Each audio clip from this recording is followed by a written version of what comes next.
All right, everybody. Welcome back to another edition of Come Cloud with Us. I'm Chris Gill. I'm here with Abdul Kazi, my co-partner, my partner in crime here, and we are bringing the wonderful Miss Belinda Allen here to you today. Go ahead and introduce yourself if you don't mind. Not at all. Hi, everybody. I'm Belinda Allen. Like Chris, I am a Microsoft MVP, and I see on your shirt, I'm also an MCT as well. So I've been a Power BI MVP.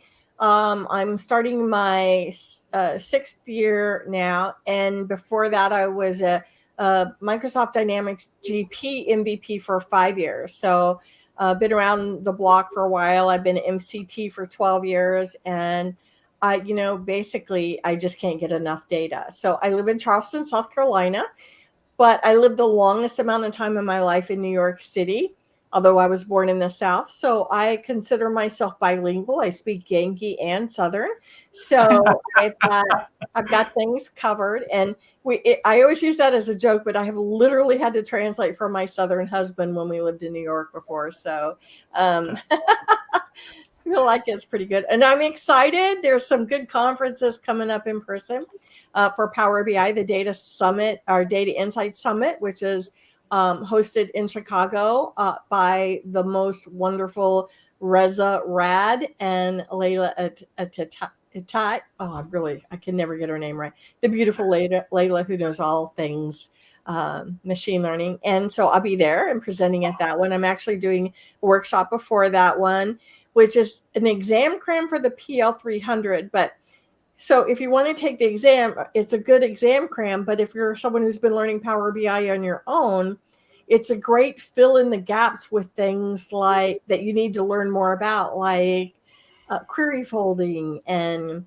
the wonderful little secrets like that. And so I think it's going to be a fun workshop. I hope I have some people show up. And then I'm going to be at the Power Platform conference with Chris. I'm so excited about that one Me too. too. I can't wait. Can't Yeah. wait to meet you. Yeah. So this is going to be a rocking good time at that one. I am super excited. So it's going to be at Universal Studios too. So I don't know. You going to go to Universal Studios while you're there?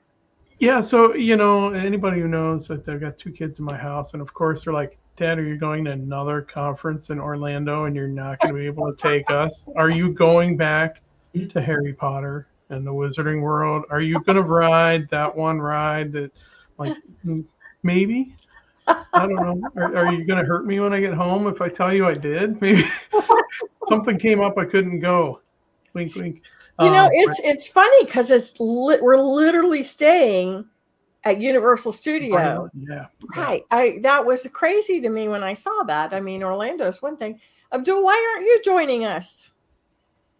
Not right now. So yeah, I'm focused on Azure. So that's not really the Yeah. focus right now. But hopefully soon, we'll see. Maybe Ignite.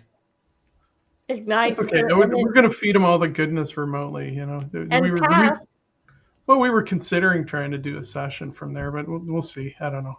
It's kind of up in the air, back and forth. Yeah, it's all good. Well, cool. Cool, cool, Yeah, I cool. think that's exactly it, right? A lot of people are excited because everybody's going back to the conferences after 2 years hiatus. So and they want to see everybody in person and the conferences. So yeah, I think everybody is energized about that. I'm going to be the crazy person wearing a mask and hugging all my friends because I miss them all. And there's too many I want to hug, so I have to wear a mask while I hug so I don't get anyone sick because I'm literally going to 3 conferences back to back. There's a Dynamics one wedged in between the two. So I'm going to be gone for 2 solid weeks attending 3 separate Oh man. conferences. And so, yeah, putting a mask on and hugging everybody I can get my hands on. So that's the plan, anyhow. That's the dream. No, that's Awesome. awesome. That's awesome. So Yeah. tell us about how did you get into the Power BI world and what are you seeing, the new latest and greatest from the Power BI? Well, it's funny. I started in Power BI because Microsoft took me by the hair and pulled me in. Literally, well, not quite literally, but I was, as I mentioned, I was in solely in the Dynamics GP space. And for those of you who aren't familiar with what that is, it is a small to medium business accounting or ERP system. And by small to medium business, I really mean like a technical one-man shop to just below a Fortune 1000. So with limited with not a lot of complexity at below the Fortune 1000. So we worked with all kinds of people. It was funny because we took more people off QuickBooks than anything, and then after that it was taking people off Oracle. So I mean, literally, it was like we were all over the place. And I have always loved reports, and I gravitated toward building reports, building both financial reports and all the different tools we use.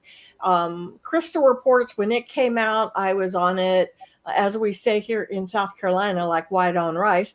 And I was just all into the reports. I was doing everything. And then when Microsoft created the first iteration of Power BI, because I was like all in Excel too, just trying to make Excel dance with data from the accounting system.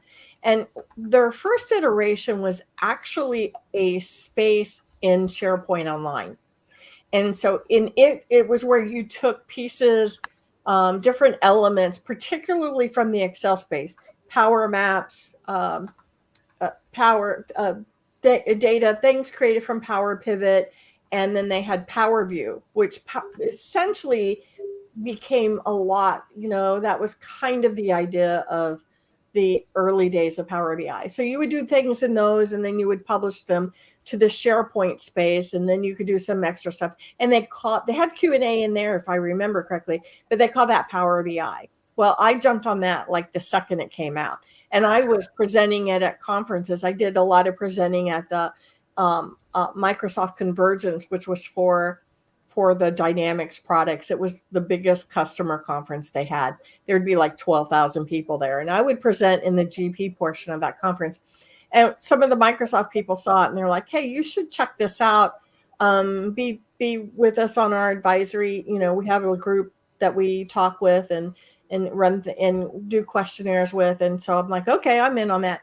And then they came out with what we know is Power BI. And then the MVP person goes, I thought you were my MVP. And I'm like, no, I'm a GP MVP. And he goes, well, we're going to fix that. So, so literally this is how my life transitioned. Right.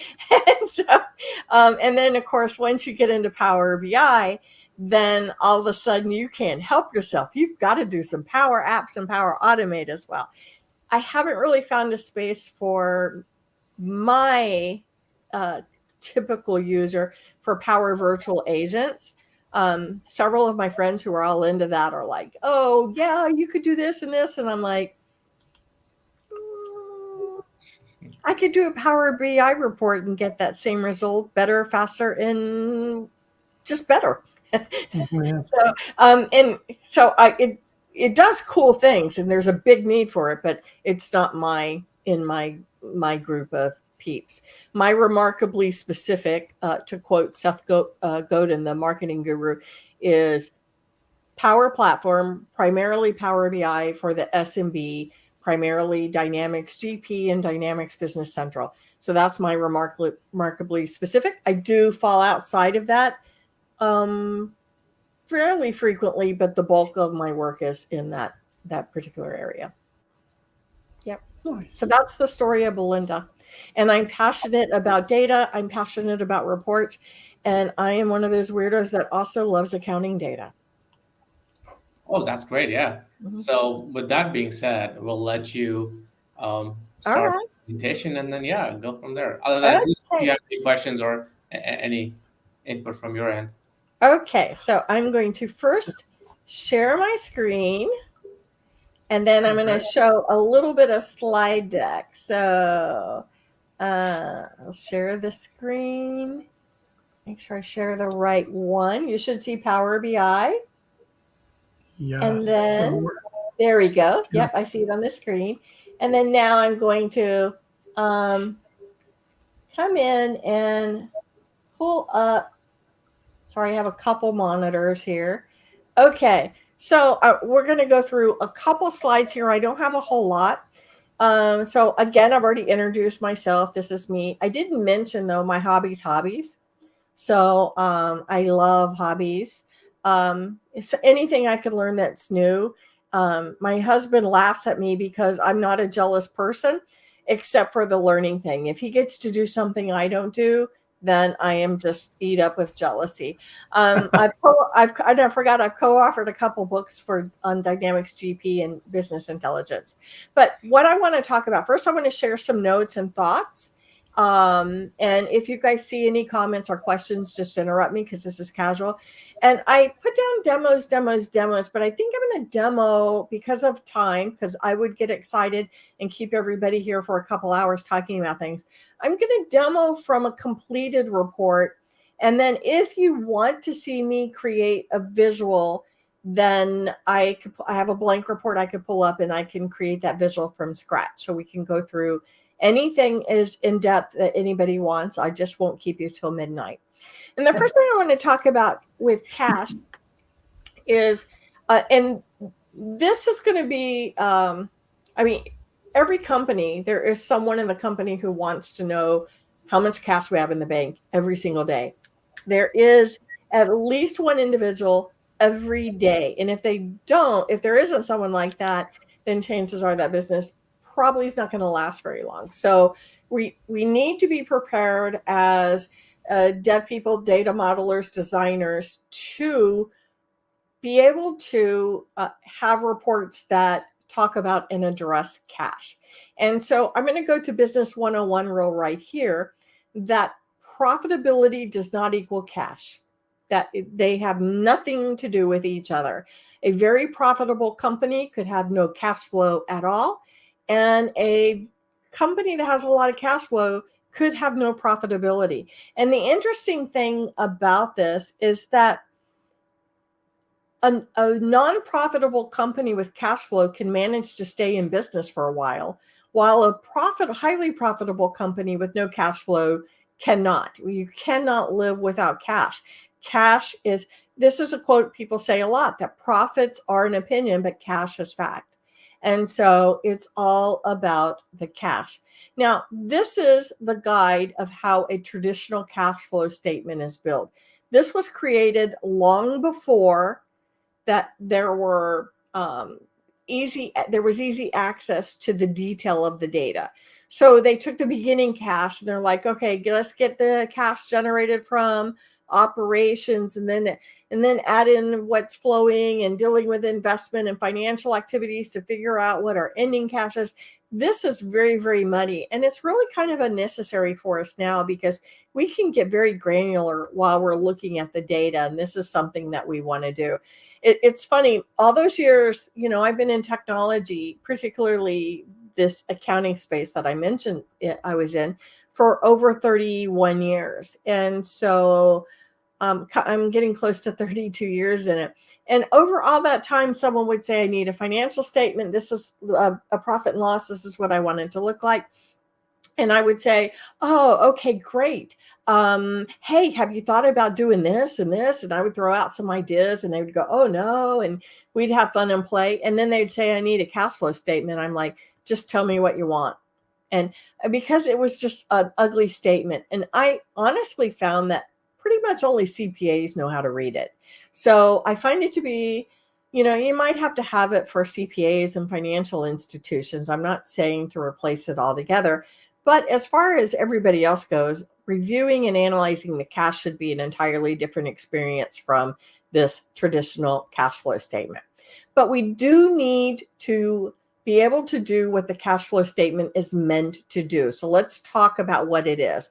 So first of all, its purpose is to identify where the cash is coming from. Is it coming from revenue, whether we sell products or services or whatever, or is it coming from loans or stock sales? So we need to understand where those are, because if it's loans and stock sales, that might not be a revenue source that can persist through the life of a company. So we need to understand that.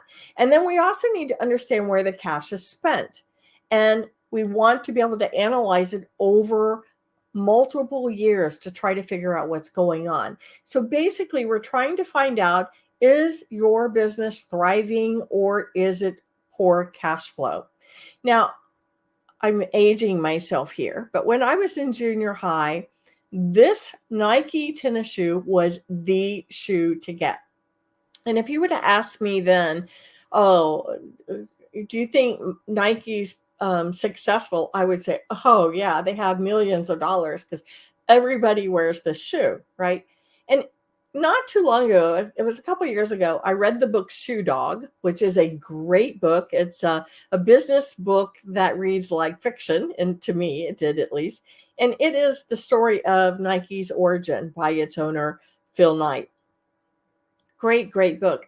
But one of the things I learned that surprised me was when this shoe was so popular and everybody had to have it, Nike was really struggling with cash flow. In fact, they almost went out of business multiple times. So that was an interesting thing to me. And it just goes back to profitability and cash flow have nothing to do with each other.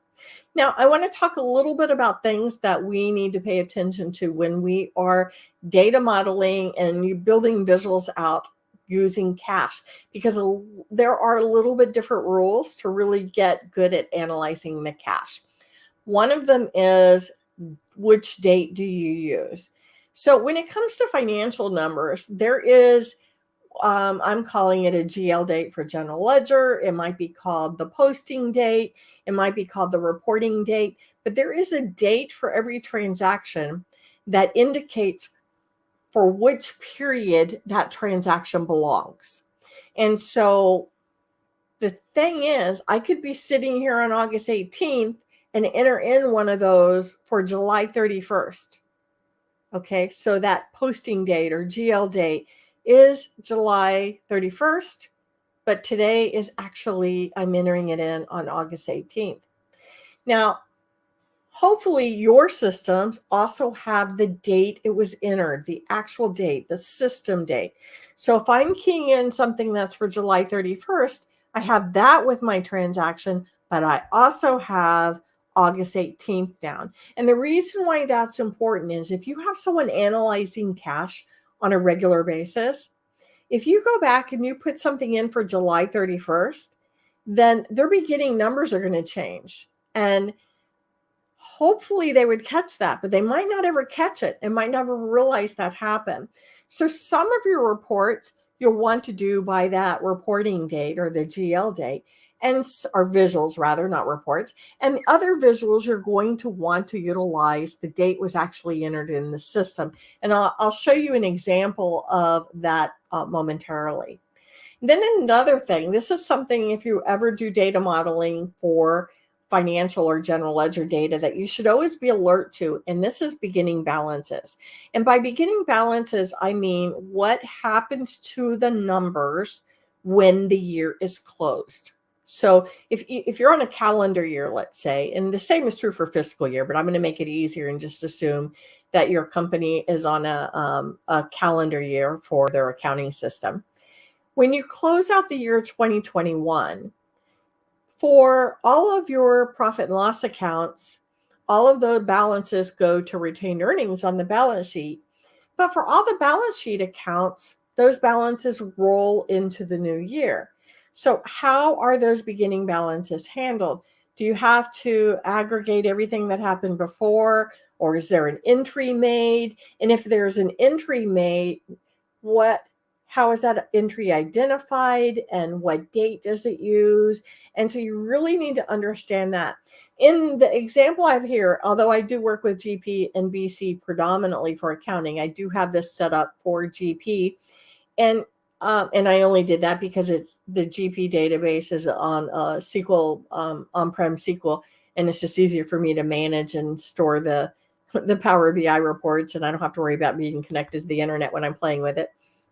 But in that case, when the year rolls forward, it actually, so if I'm closing out December 31st, 2021, the entry made into the new year is dated December 31st, 2021, but it belongs in the new year for 2022.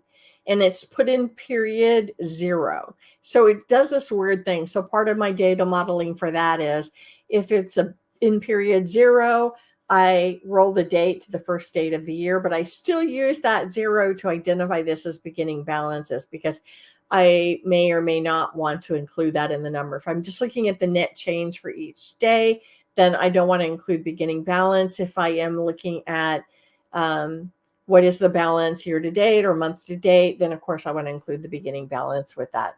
So you got to pay attention.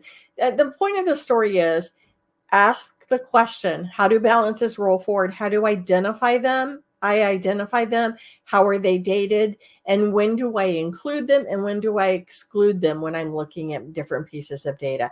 And this is one of the key differences, aside for one other one that I'll mention. Now, I do like to use a custom visual when I'm looking at cash. And my favorite one is, I copied this a long time ago. I'm sure that's not the version anymore, but it is the BeyondSoft calendar. This is one of my favorite cash visuals. I'll show it to you and then you'll understand why. Now, there are a couple of things I want to point out also when you're working with financial data, particularly cash, that are important.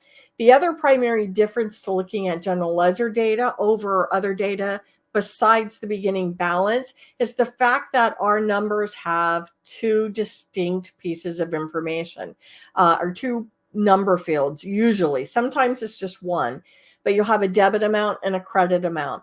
And depending on what you're looking at, it'll either be debit minus credit, or it'll be credit minus debit. Or if it's a single account entry, if it's negative, then that's representing a credit balance. And if it's positive, a debit balance.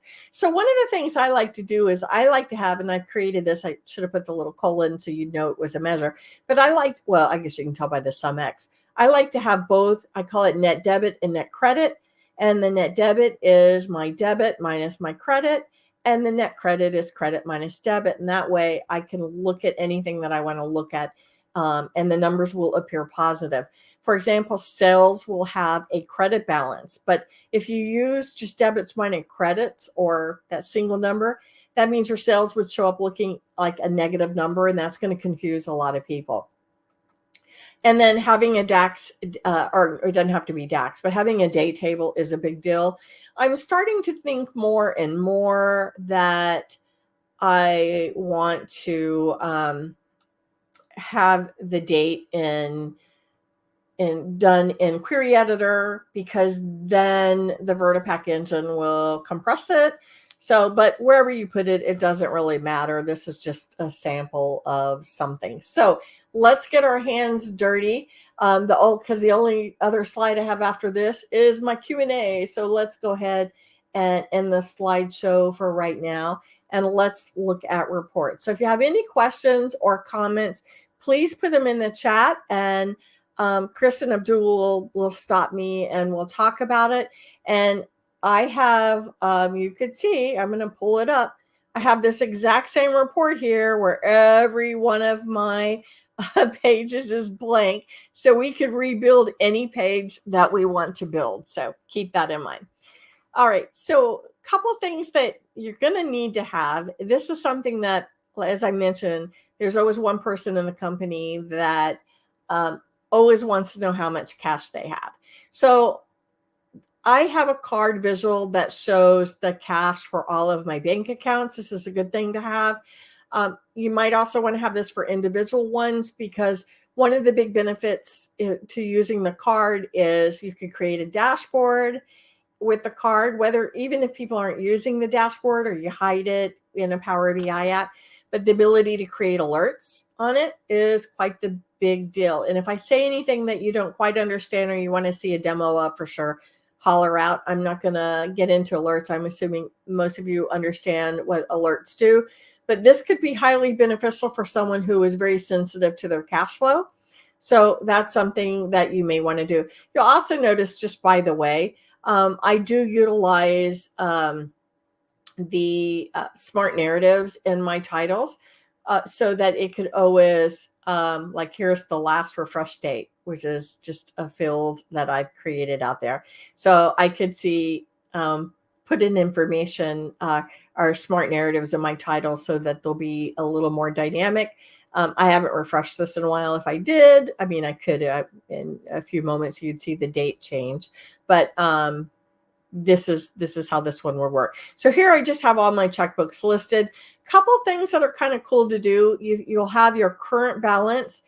If you have the last reconciled balance, you might want to put that down and then display the uncleared amount. This is a good visual to see what the difference is, because if you've written a lot of checks that haven't cleared or deposit that hasn't cleared, you would want to know that.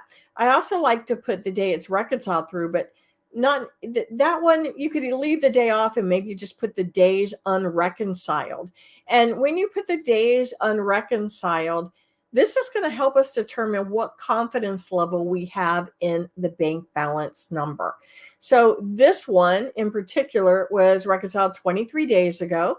And so I could have a pretty good confidence level, but all of it's uncleared. So that one, I don't know. I might want to compare those two things and go, I just don't know about that one.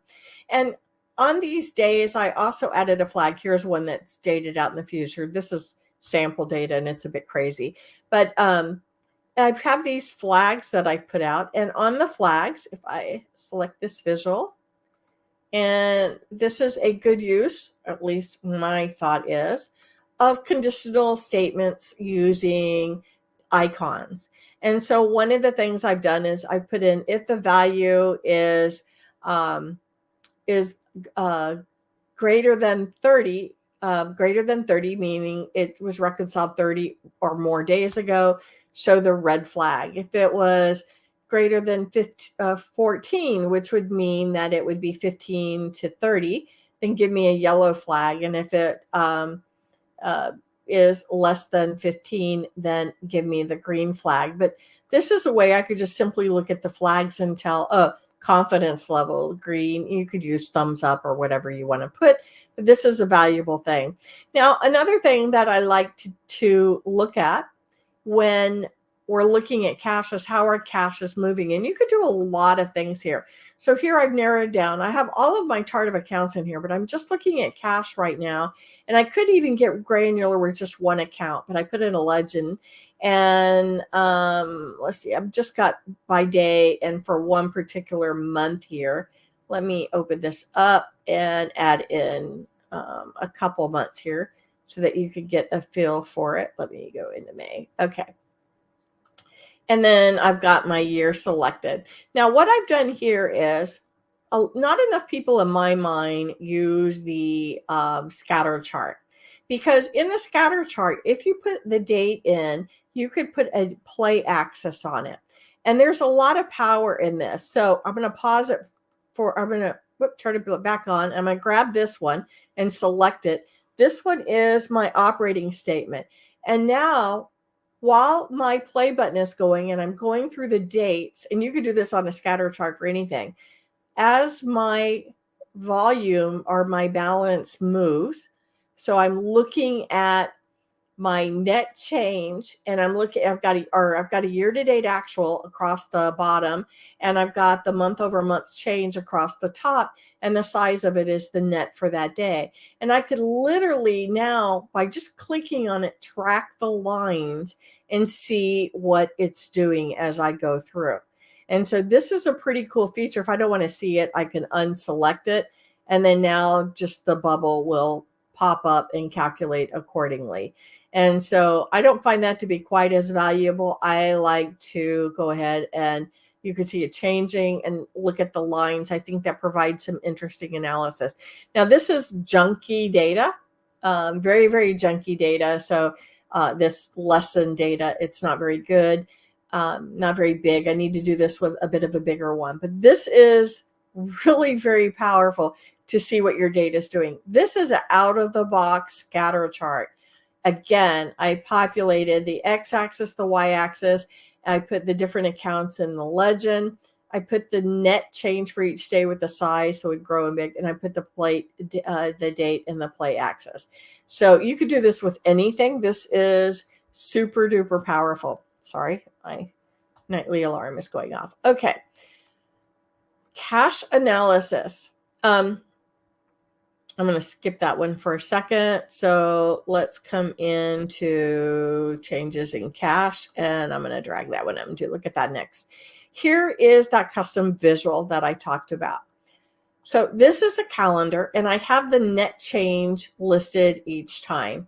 Now, what you would want to do is, I don't have to worry about beginning balance in April, but you probably wanted to turn off, in this particular case, the beginning balance. So if I came in and let's see, transactions, and do I have the period ID?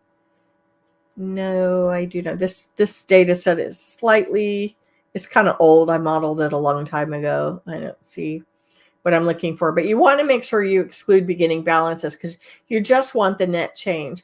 And what I've done here is I've added in some diverging colors so I could quickly see by month my change. It was interesting. I was at a client's office and I pulled this up and looked at their data, and look, all I have to do is put the date and the net amount in and make sure I'm narrowed down to the cash account. And I said, oh, I see you do payables twice a month. And they're like, what? How did you know? And I'm like, well, look, like there, this one may be doing it once a month. So it doesn't have drill down. That's the downside. Maybe they have it now, but I do like being able to see it this way. And it's really simple to set up the diverging colors. If I were to come into the format over here and open up not the calendar format, the data colors, I turned on diverging so I would have a middle color. And then all I did was change the minimum color, the center color, and the maximum color. And for this, I like having just the green, red, and yellow because it's intuitively easy to understand. The greener something is, the more cash, and more cash is going out if it's red. So it's very intuitive in nature. So if I select a different month, I can see, a little more about what's going on. So I find this to be a very easy way to evaluate what's going on particular days. So love this feature, and you could edit it a little bit more. It doesn't have to necessarily be this particular visual, but again, it's the BCI calendar. So if I came in here and went to get more, and I just type in calendar, Beyond Soft, there it is right there. And probably getting a newer version would probably be a little bit better, but whatever one you want. I just think this is a powerful calendar to be able to look at something across the month. Okay, still not ready for that one. Okay. Let's come into this changes. Yeah, okay. Let's move that one to the end. Okay. So forecasting. Everybody wants to forecast their cash flow. So it's funny. I'm using the line chart visual one right out of the box. Normally, I'm not a giant line chart fan, but if you're going to review a small handful of things over a period of time, I love a line chart. So in this particular one, I've got my date, and I'm literally using the regular calendar date. It's because of the duration. I have a whole year listed here. It is automatically summarizing the months for me, but it literally is, if I hover over it, you will see it is pulling in, well, that looks like it's doing it by month. But it's got the whole date in. I could drill in and do the whole date here. So I've got this pulled up, and looks like I might have on my hierarchy. I hope not. Okay, nope. Okay. Oh, there it is. Yep, no. All right. So I just have my net change, so I can see how my cash is increasing and decreasing over time. But what I also did with this line selected, you have to have a date across the bottom. If I come up to analysis, I can turn on forecast, and I'm telling it I want to forecast 3 months, and I want a 95% confidence. Now with that, the higher the confidence, the bigger the range is going to get. or the tinier the range will get. So if I change this from 95 to 75 and apply it, there we go. Oh, actually the confident, and it got a little smaller there. That one is going to be bigger. I was right the first time. Okay. So when we hover over it, you can see it has the actual forecast, and it has an upper bound and a lower bound. So we could see in this gray area what's going to happen in the next 3 months, probably. And so with this, it's going to use machine learning to help us evaluate our cash and predict what's going to happen. This is not a trend. This is an actual forecast. And if I know before you could, you could put a trend line on here as well.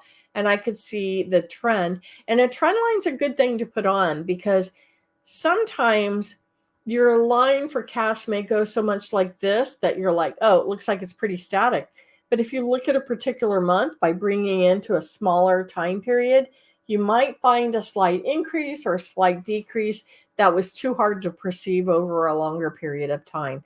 So make sure you evaluate that in a lot of different time. Now, with that,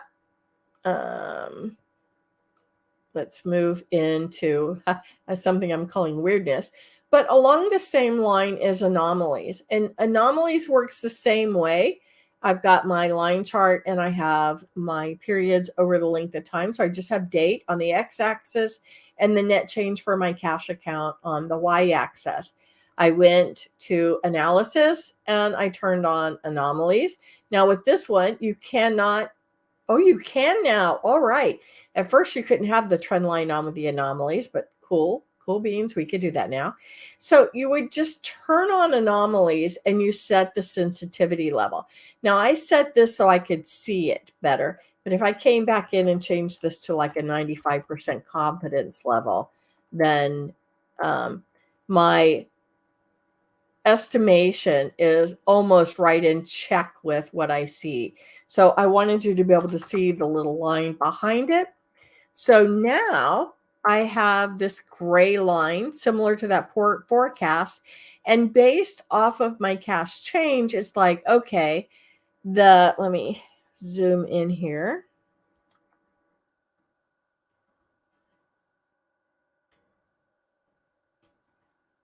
Oh, where's my cheat sheet? Alt F. Oh, yeah. Okay. Alt 8. Come on. Oh, my Zoom is not wanting to work. Okay. Well, anyhow, you could see this gray line right here. Now, where the gray line is, and you can see it's a little fatter here, it is what the expected value was based off of what AI told it.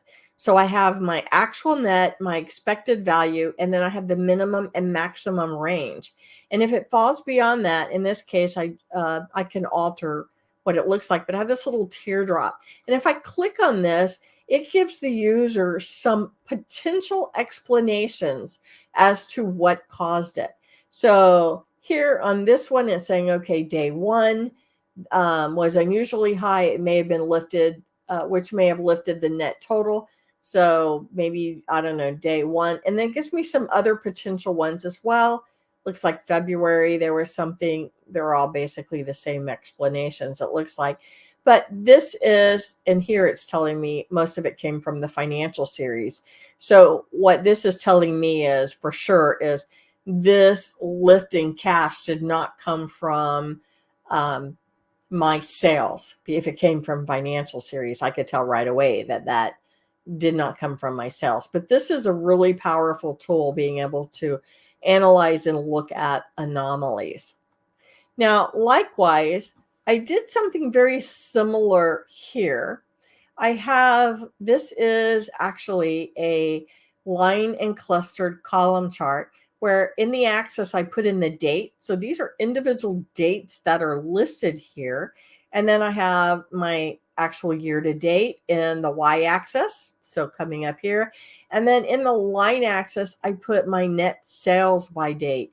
So just to see what my cash is next to my net sales account, and I can compare those. So this is a kind of cool way to be able to see what's going on. This is another way I could tell where my cash came from. Did it come from shareholder loans, or did it come from some revenue source other than my sustainable revenue source? I do encourage the use of the smart narratives, just putting them on the screen. You may actually want to create your own smart narratives and put them on there, but I find this to be helpful for people as they look at it. In this particular case, for the old school financial readers, there's still a lot of C-levels out there that are pretty old school. I have the actual year-to-date amount with by date, so they could look at it by date, although it might want to be sorted the other way. And then here I have all of the transactions, and I have the date for the general ledger and the date it was actually posted. So you could see the difference between these two. So this was put in the year 2027, but it was actually posted in 2028. Now, since that's done, let's move on to this report. So for many years, my husband and I, we still do. We've had, for the 30 some odd years of business together. And I kept hearing over the years, where does the money go? Where does the money go? So I built this report for him. I go into the cash account in the general ledger, and by my subledger, which would include the customer name, which would include the vendor name, normally would include the employee, but I just summarized all payroll together. I aggregated it in my data model. And if there's a transaction or entry from a bank, I'll put that down. So I can see, and normally I do this for the last 30 days or 10 days, and I do it by the date it was posted. So you can see here the filters for this page.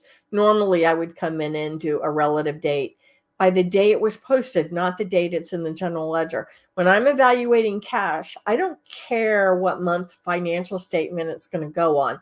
I care when we knew about it, when it was entered into our system, when it became something.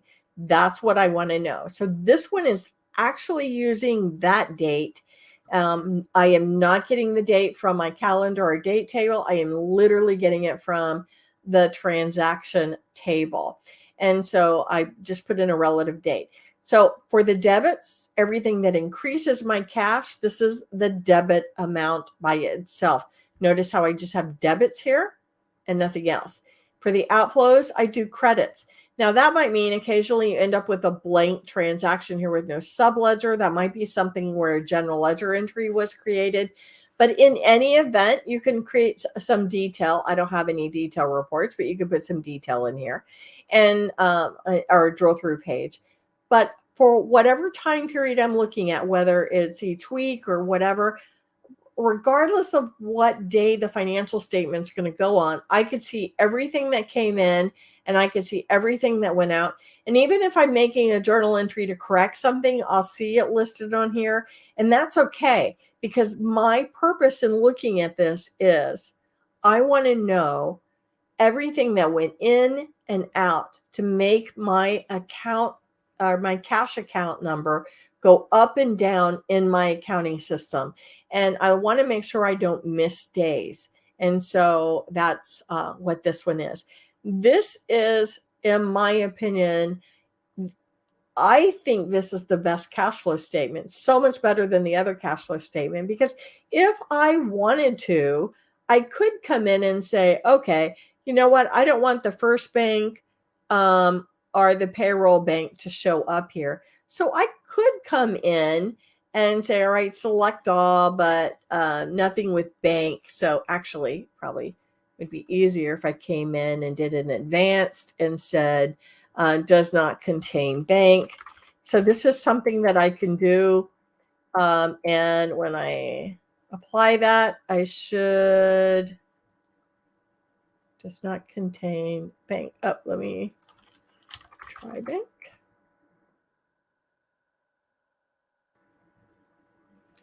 All right.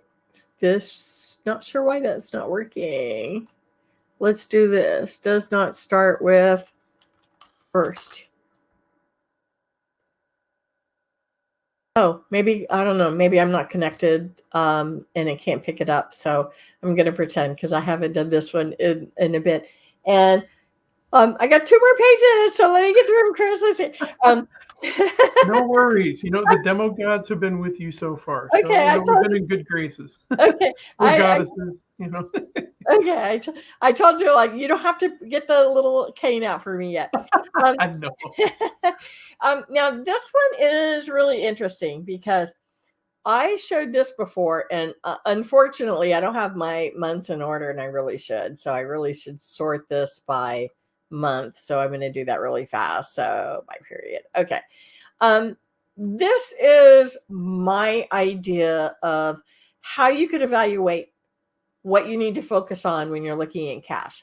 So this, I have changes to cash. And what I do is I will go through and select, you could do it relative as well, but in this fake data, I select it. I try to get the last 3 full periods. And in this case, I'm even including the partial period that we're in. And I look at what my cash has done. So I could see how it's increased. This was so far this month, we're pretending we're in April. It's a negative, but we're increasing on the other. So now I'm going to come into my AR. Let me sort this by the same period instead of net amount. So especially the second month, February, that was really high, up 2.44. I come over here, and in February, my AR increased 106. So it wasn't like I just reduced like maybe someone who owed me a lot of money paid me.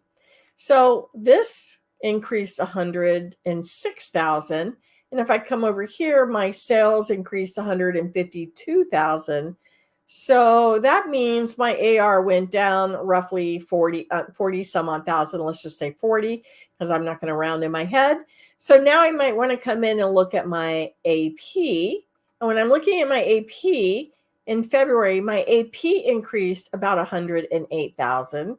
So this tells me that my changes in my cash, and I really should have done this earlier. If I look at the cost of my inventory and cost of goods sold, that's about 107,000, which matches my net change for roughly for AP. So maybe we paid off some bills, but no, it doesn't look like we did. So the bulk of my increase in cash likely comes from a source other than my AR. And when I look in here, I can just see net credit. I see what my profitability is there. So I know, okay, I need to look at how my cash changed here. So this is like an idea I had in my head. So I just have, if I select up here, you can see I'm just looking at cash accounts that are categorized as cash, just AR, just sales, just payables. This one, I'm selecting everything except that are profit and loss, right? Accounts. And this one's a little different. If you're distribution, I'm getting both inventory expense and cost of goods sold expense because I'm interested in cash. I'm not interested in figuring out the profit of my sales. So I want to be able to focus because it's possible I could buy inventory items and then sell them in the same month. So I want to know what all my costs were for product that we sell. So that one is a pretty cool report. So you could do analysis side by side. And then finally, don't underestimate the value of my favorite visual, the decomp tree, especially using that AI piece in here. So you could put in different account numbers in here, segments, subledgers, and use this to try to help you figure things out as well. So these are really, today's session is really more about focusing on the visuals themselves. As I mentioned earlier, this is like one of my favorite ones. A lot of people don't know that you can click on one of these and see the lines moving with it. But keeping the visuals clean for people and letting the data talk to them one piece at a time is incredibly powerful for someone. I love the beautiful reports that have everything on them, but the reality is a lot of report consumers find them to be hard to read. Not everybody wants to geek out like we do, so being able to provide them something that looks like this is totally worth it. And you could deliver this now in a PowerPoint page, right? You've talked about that, I'm sure, using the new PowerPoint feature. And so this is the way that the accountants in the room are going to want to look at cash and want to focus on cash. So were there any questions? Yes, actually. So we have someone out here, Dan, who's been, I think he's trying to help us with one of these. So he asked, did the filter banker first not work as you were on select the outflows visualization and should be on the inflows? Oh, yeah. You know what? Yeah. Good call. That probably was the case.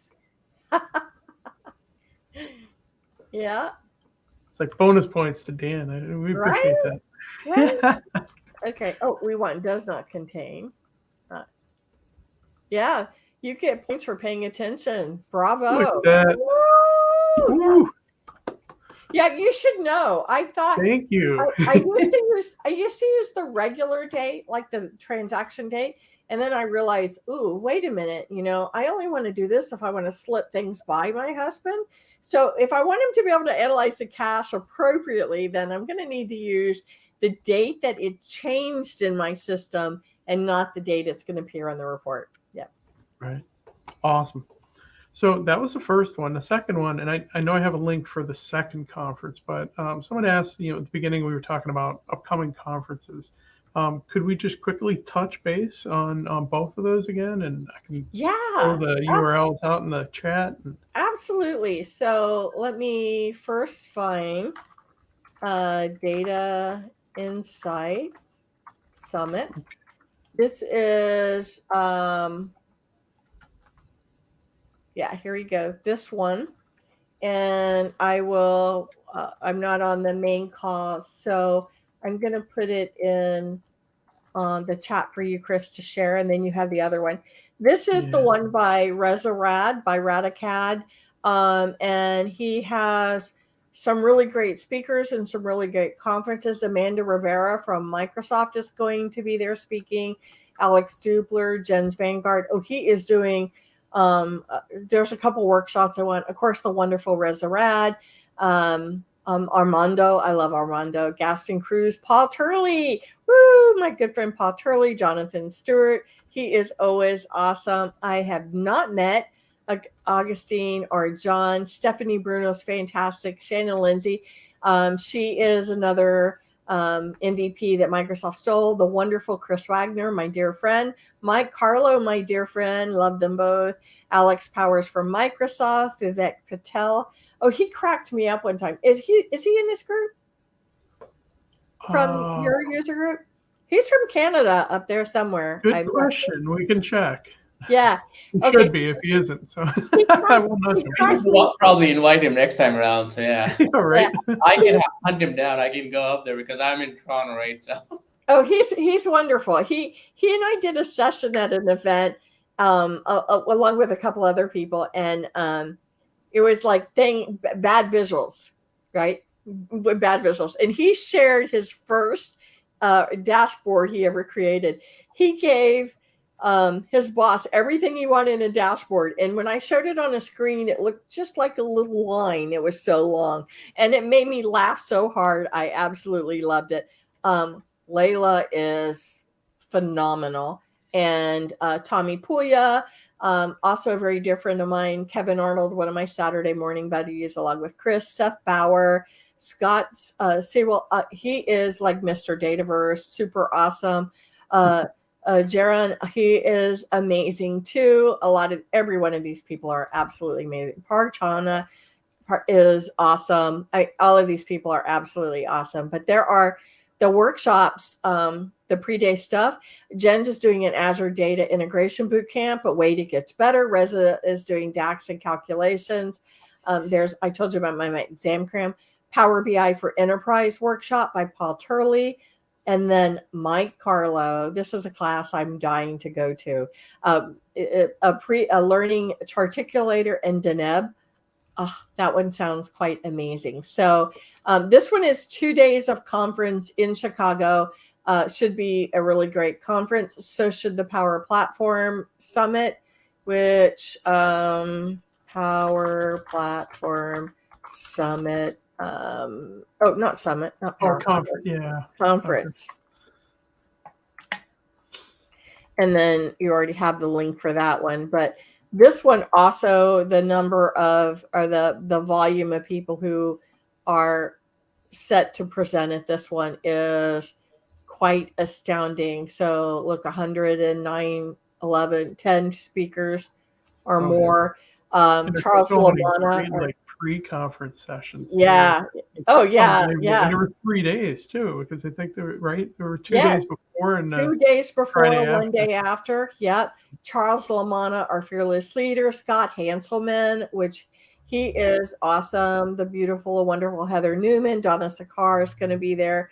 I believe Kelly Kay, our leader for Power BI MVPs. Ryan Cunningham, Steven Siciliano. He's so, I think of him as like this adorable guy because I've met him a couple times. He looks so young, but when he speaks, you feel like you're in the presence of a genius. So it's really very, very powerful and wonderful. And of course, it's at the Lowe's Royal Pacific Resort, right? So you could do vacay and learn a lot of cool stuff as well. I haven't even checked out the pre-cons for here.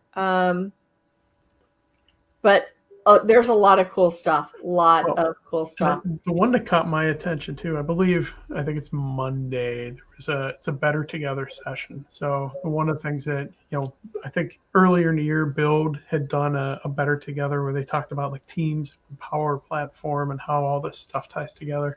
They actually work through the workshop and build it through those couple of hours. So yeah, awesome. It's interesting because if you're not using Power Automate and Power Apps in your Power BI, you might be missing some real benefit. We want to build everything so that our data is actionable, but to be able to put the action right on the report is mind-blowing. And then you could always use, depending on your data set, you could always use Power Automate to refresh the data instantly too.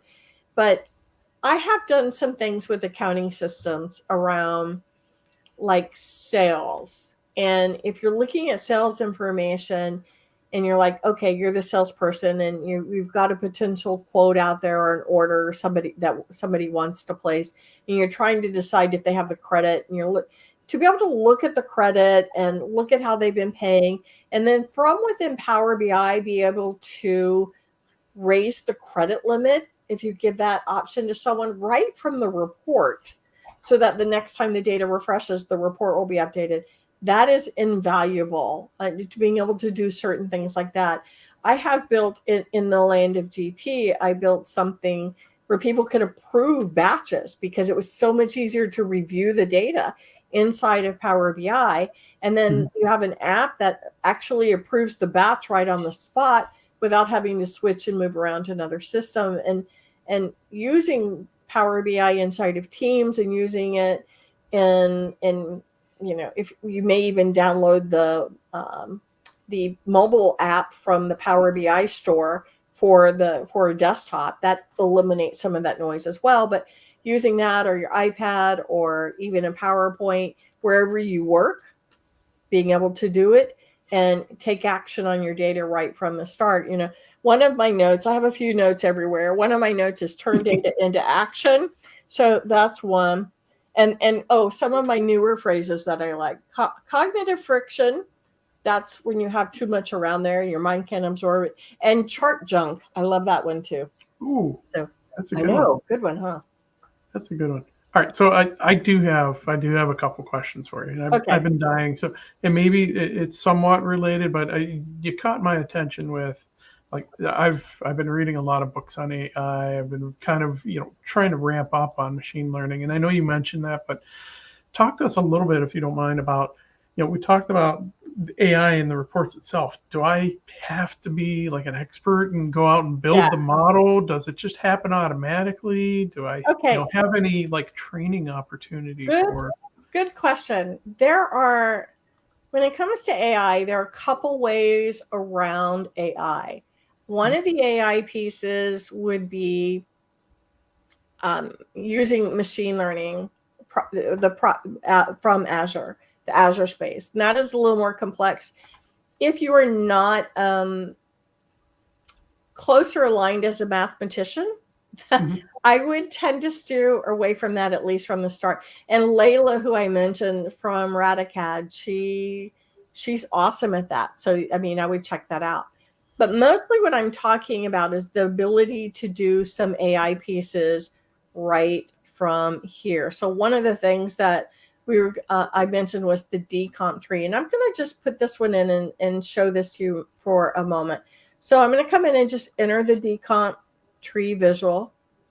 And the first thing I'm going to point out is in the visual on the back of the screen, you see a light bulb. Anywhere you see a light bulb in Power BI, AI exists. And so it's built in. This is just a typical data set that I've built here, but there is some AI that could happen for me. And I'm going to cheat. And I've got all my cheat notes on what I put in the visuals here. Okay, so for analyze, I'm going to come in and I'm going to grab my year-to-date amount. And I want to analyze my year-to-date sales amount. So it's going to populate this information right here. And actually, before I forget, let me make, okay, yeah, my category is set to just cash only. So I have my year-to-date amount. Actually, let me just change that to net debit. I'll put that in. Okay, there's my net debit amount. I don't think I have the right formula in right here. And then in this bucket right here, I'm going to try this one more time to zoom in. And I guess I don't have my zoom on. I might zoom it. Oh, hang on. Let me see. I don't know why. I love zoom it too. Yeah, I don't know why it's not working. Okay, so I'm going to just throw in. Basically, my thought is I throw in everything but the kitchen sink in the explain by area. So I'm going to come in here and I'm going to say, all right, what series in the financial series did it come in with? I'm going to go up to the date. I'm going to get the month. I might go ahead and get the, actually, let's be a little, yeah, we'll do the month name. And then I'm going to also get the quarter. I might get the year too while I'm at it. And then I'm going to come in and get maybe the department or get the source document. Notice how I'm just throwing every potential thing in. I don't know what I don't know. So basically what I'm doing is I'm saying, I want to know what drives this amount to be high, but I don't know what the breakdown is. So when I click on this plus, I can manually choose one of these, like years, and I could see the change of my years. But you'll also notice, it might be a little hard to see, there's a high value and a low value, and there's that light bulb again. So this is artificial intelligence at its best. I want to know what makes that high. So when I select high, it's going to go through all of these explain bys and go, okay, of these, the one that carries the most weight for making it high is which one? It is source document where people are keying directly in. This is just a code. I know this is the bank transactions. So now I want to know what of the remaining items, what carries the most weight to make that high. So I'm going to click again and choose high value. And it thinks and it goes, okay, the year. So 2019 was a better year. So what's next? I'll choose high value again. Quarter one. I'm going to keep going. What's next? And then it's going to go, oh, department. And then I keep working my way across. And this is, and some of these are just very similar. So we're getting a lot of the similarities here. But what I could also do is come in and say, all right, for sales journal, if I select this one, notice that the columns changed because AI, once I got to the using sales journal, it said, okay, department has the most weight, and then sales, and then sub account. And this isn't really good data to use as an example, but it will change accordingly. So you really want to look for the light bulb. And there's a lot of things that you could do that have the light bulb. The key influencers has the light bulb. And one thing that a lot of people don't even really think much about, I'm going to come back in here and let me go to my, no, not the weirdness. Analysis fun. I know you got to have fun names when you're talking about cash. Right. Okay. So I'm going to select, let me change this one so that I am just looking at a particular month. So I'm going to come in, but that is not the calendar. And I'm going to get a month and just select April. Okay. Ooh, bad month for what I want to show you. Okay, here we go. So you'll notice that on March 8th, I had a significant increase over March 7th. Now, there's some built-in AI where I can compare this bar with whatever's to the immediate left. And so I could just change the sort order to look backwards or forwards. If I right mouse click here, we don't often pay enough attention to this analyze, but we get the explain the increase, and occasionally you'll get where the distribution is different. If it had gone the other way, it would say explain the decrease. And when I click on this, notice there's the light bulb. So I'm getting insights with potential explanations as to what might have caused this. Let me see if I can pull up.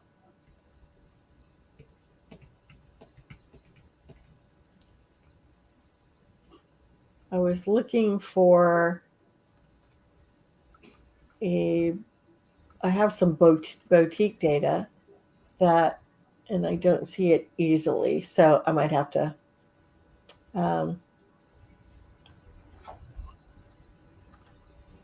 yeah, I'm going to have to just keep this as is. Okay. And my machine's tired. It's saying, oh, we've had a day already. There we go. All right. So, but this is something that not enough people pay attention to for the analysis. And again, if I came in here and chose where the distribution is different, then it gives me specific things and it does comparisons for me.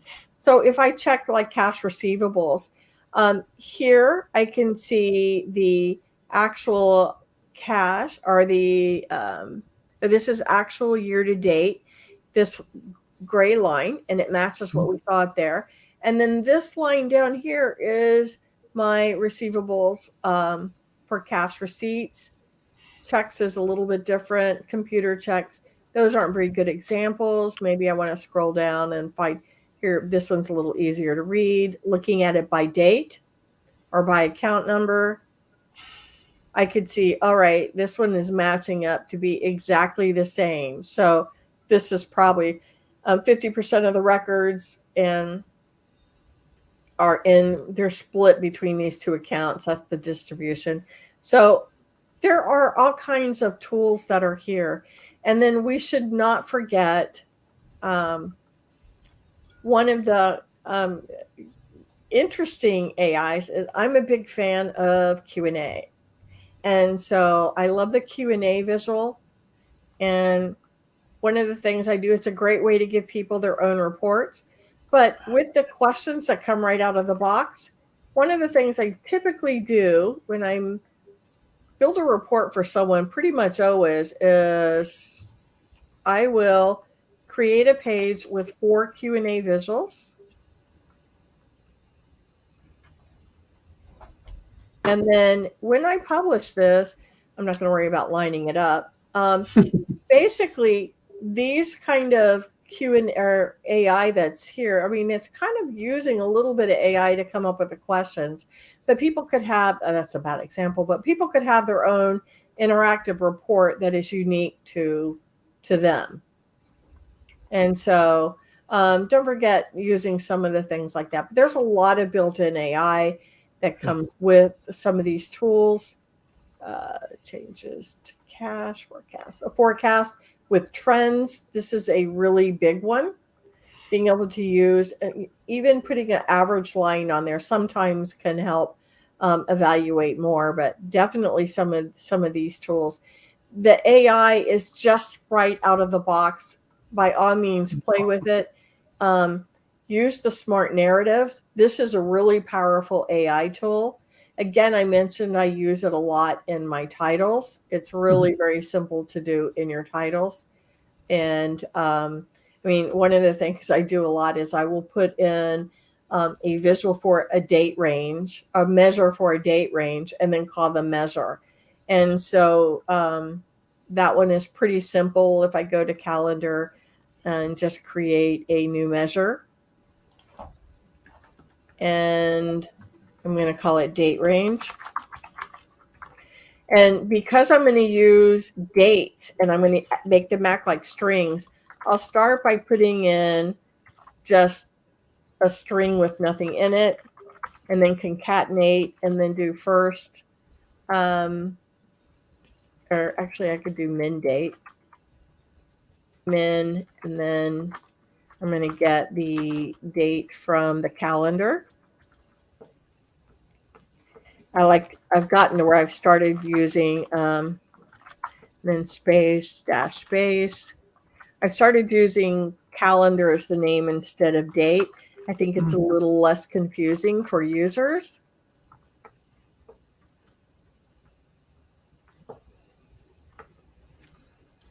And date. Okay. So got my little date range here, so that if I wanted to use that in any of my reports, like let's go to changes in cash right here.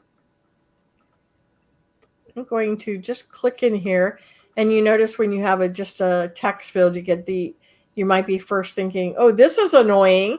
I'm going to put a space there, but I'm going to I will just ask the question, date range. This really isn't visual AI, but it's still fun to do. So now I have my date range. And so if I select a different month, it'll change. Oh, that's awesome. Yeah. And that's just, it's like using natural language to just get the job done, right? Yeah. This is helpful because then it just is, especially if you put the date in, if you don't use a slicer, use the filter pane so you have more room on your report. This is really powerful then, because it's easy to see what the date is. Awesome. Belinda, this has been fantastic. Thank you. Oh, my pleasure. Thank you. I hope it wasn't a little too basic. If you're someone who's been playing in accounting data a lot, you might have been like, eh. But cash is too important. Try to build something in cash for someone in the company. I guarantee you they will love it. They will want more and more in Power BI, keeping you more and more employed, because cash is everywhere. And actually, one of the very first things I showed you, one last tip, for card visuals, if you put them on and you have an Apple Watch, you can put the Power BI app on your Apple Watch, and you'll only see card visuals because, it would be difficult reading this big visual on my tiny little watch. But someone can literally then put their watch on in the morning and see how much cash they have in the bank. Oh, that's cool. Yeah. That's cool. Yep. Nice. Well, this has been, again, fantastic. We've had a couple of viewers that got us some questions, some feedback, some help. That was lovely.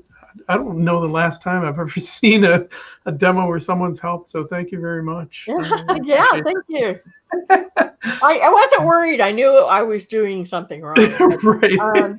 But yeah, I didn't pay attention. So yes, thank you for keeping me on the straight and narrow. Yeah. Oh, great. So, Abdul, any last comments? Any questions? Anything that you have for the group for Belinda? No, thank you so much. That was amazing, actually. Not being a Power BI person, I learned quite a bit, honestly, and this was great. Yeah, and I hope the audience and the community learned quite a bit as well. And yeah, looking, hopefully you come back and be part of our meetup channel soon. So yeah, Yeah, absolutely. I would love to. Awesome. Awesome. All right. Well, with Great. that, we're going to say good night to everyone, or good morning, or good afternoon, wherever you may be, and we'll see you next time. Take care, everybody. Bye.